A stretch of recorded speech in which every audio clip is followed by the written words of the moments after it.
Oh, fucking lyrics is so. Connie, well, Connie Wing. she could get it. She could get it. I love that woman. She could fucking get it, man. Like any day of the week, she could get it. I'm just saying that right now. But Damn, anyway, where the fuck's my phone at? right here.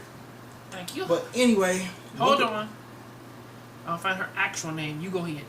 It's Jessica. But anyway, Jessica Hines or some shit. I can't pronounce that girl's last name. Jessica Henwitz, I believe. Henwick, or whatever her name is. But anyway, welcome to another episode of the Day Sean R Show. Join me today is Jonathan for the Jongravesshow. And we're doing an Iron Fist review. And this episode was pretty interesting. Basically, I'm about to call it a food fan. But anyway, Danny. Jessica Henwick, I want your phone number. I told your name was Jessica Henwick. Told you. I just said that. I didn't look at her last name. Yeah. Oh, Jessica Yuli Henwick. 24 years old. Yes, love her. Iron Fist, you are amazing. And people need to get involved. And we say this, we will be saying this a lot. Okay, people really need to stop with this whole Danny Rand needs to be Asian American shit. Fucking stop it, okay? And because Connie, she literally Asian American, and it pisses people off that basically Danny ain't Asian American just like her. Like she the worst part because she Asian American. No, it's not. The thing is, people just keep making race a factor in these things, and they need to stop. Well, again, Luke Cage's shit. You can't change his race because this whole thing is about being man from Harlem and being black. That's what you do. You make Danny Rand a YA guy because, again, his story is about a guy who grew up like in another place and goes back, man, to like the place where he's from, and he feels like an outsider. It's a story about culture.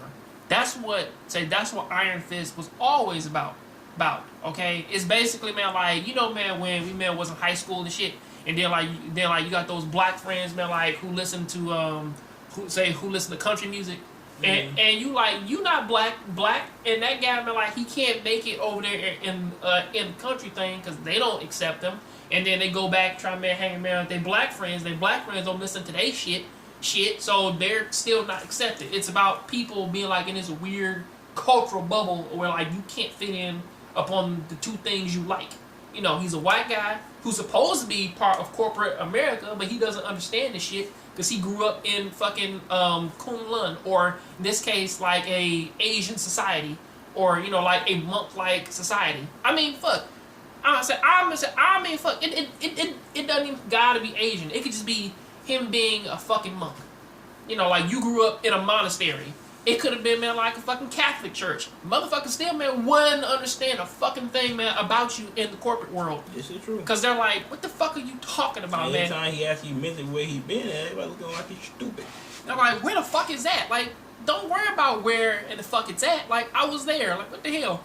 And here's the thing here, though. People just keep comparing it to Luke Cage. Well, they're gonna always do that, but then again, like I always say that Luke Cage. I think Luke Cage should have came out fourth, and that one should have came out third. Actually, Luke Cage started to get a bit offensive, though. I'm talking about like how people were treating it.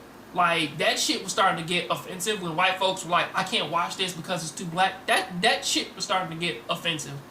I'm like, I watch white shows all day, every day with fucking like white folks like.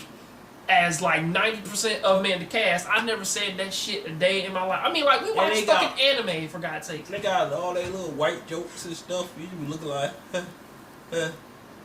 why do they say shit balls all the time? What is that? What? Oh, balls. I don't know, man. I don't know, man. You read Eve the Awakening. Like, you explain that shit.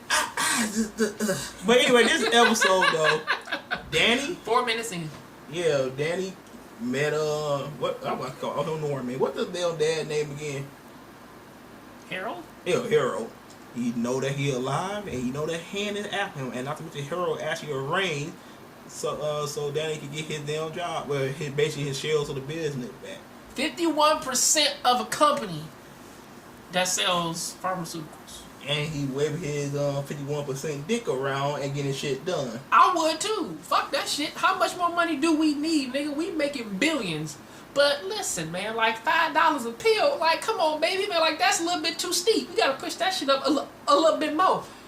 We getting our crack pipe saying, look, man, $5 a say like man a crack pill, we alright. But come on, baby, we alright. Damn. And I'm still on the point, man, that whole thing of the Chinese triad trying to attack Jordan, got their ass whooped. People were like that fight scene was terrible. It was actually pretty okay. They were terrible. Yeah, because they were comparing the fight scene to most of the other shit in Daredevil and everything. So I'm like, that's a bit unfair, but as it stands, Daredevil is a brawler, a guy man who just bounce off the walls I and never shit. even watched Daredevil. I gotta catch up to it. I mean, like, I'm pretty sure that, man, the fights are better in Daredevil, but some of the fights in Daredevil, they actually move on to like, he probably shouldn't have fucking won that. You know, this one, on the other hand, is like, I can see him winning fights because that's what he was trained to do. Like, for 15 years straight, like, that's what he was trained to do. But then again, you know, I mean, like, you look at the Colleen fight, that shit was really good. You know, I still ask the question, how come he didn't fall? I'll just drop on the ground like, baby, you won. Stop hitting me, please. Stop hitting me. Because they beat the shit out of him. She knocked out the Jonathan of the fight, and the Deshaun got his ass beat. That basically what that was. Because Deshaun don't know when to fucking buckle his goddamn legs and just fall. Just fucking fall. Whoa! Technical difficulties. Yeah, that he should just fell on the ground. But he didn't want to fall at all. Damn, she didn't want no money from him either. I guess that's because she was like she's trying to be nice to him and shit. Cause you know, like, cause he's her friend now. Even though they met in a park, man, when he was just trying, man, to get a job and shit. But you know, it's like, I just want a job. I can teach some classes. Nah, now look at us now. You disselect. Say, look at us now. You popping my pinky back into place, and we giving each other those love stares. And even Jory noticed it. We were walking out. You saw her in the background looking like, bitch, you ain't slick. And then when they were both standing there, we were walking out. Kanye had just to sit up so bored, perfect there. Jory got that long, damn white girl booty. She got some meat on the bottom. It's just those pants she wearing, man, like, they're too into the spine. It's like, come on, take those off. They're not showing enough curve. I'm still on the damn fact that everybody afraid of the hand. He like, yeah, the hand told me to do it. Oh shit. Send him out apologies. Like, fuck that, man. We ain't fucking with them. This shit, it does feel out of place though, because they're trying to play the handoff in this series like it's a mystery. When basically the Hand were like the pivotal enemies of Daredevil for like the longest, like for both seasons. Mm-hmm. So it's like, you know who all of the members of the Hand are. You know how far their influence stretches already, and you know what their attacks and how their schemes work. So this one feels a bit, or at least how they're introducing the Hand, or they're trying to be mysterious. It's like, we know that they're ninjas. We know who their leader is. At this case, it's Madame Gao. We know that from watching Daredevil. Well, you didn't watch it, but I know that. And they're trying to be all mysterious and shit. And it's like, maybe it's for the people that didn't watch Daredevil to actually had a mysterious feel. A lot of people don't watch all of these. They die like a lot of people that watch Luke Cage didn't watch the other two. Luke Cage. I mean, the Hand never popped up in Luke Cage though. The Hand popped up in Daredevil. What I'm saying is they ain't even watch Jessica Jones and see that Luke Cage was in there. And they also didn't watch, well, a lot of folks, they didn't really, like, my mother, she didn't watch Jessica Jones, because she was like, she couldn't stand the whole mystery of them trying to hide Kilgrave's face. But I'm like, I can see that, because nobody never saw this character. Like, it's a brand new character who just popped up on the screen. So I get it, you know. Yeah.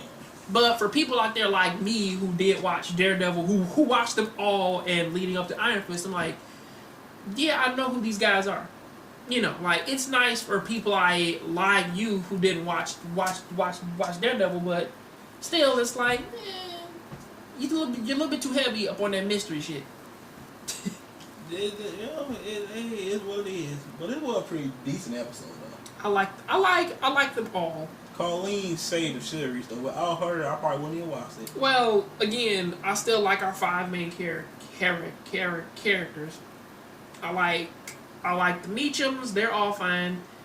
Ward is me. Whenever you call my phone, Fuck you. whenever you call my phone, Right. I'm like, oh my fucking god, here goes this asshole again. Then Danny's cool. People still don't like his character because they're like either they're like that they want him white or they don't want him to be white, or they don't like Finn Jones because whatever. And Colleen is amazing. Yes. Love her. Yes, she is. Now you may say how come I don't mention her students because they're not important. No, they is not. But they did find out that she was a hypocrite and she did the same thing that she told her students not to do. She called herself a hypocrite. At least she acknowledged it. Her students were like, "You fucking awesome. Do that shit. We want to see more. Pretty much. We want to see you, man, like tiger punch the fuck out of somebody or jaguar punch." They heard their copy like, you know what? I want to fight 2 motherfuckers. Next time they be gonna fight 5 people. I want a challenge. In this fucking video. But anyway, In this motherfucking video. Tell me what you guys think. Make sure to rate, comment, subscribe. But look at another episode, and then another 3 tomorrow, and then finish it up on Thursday. Have a good one. Peace out. Love.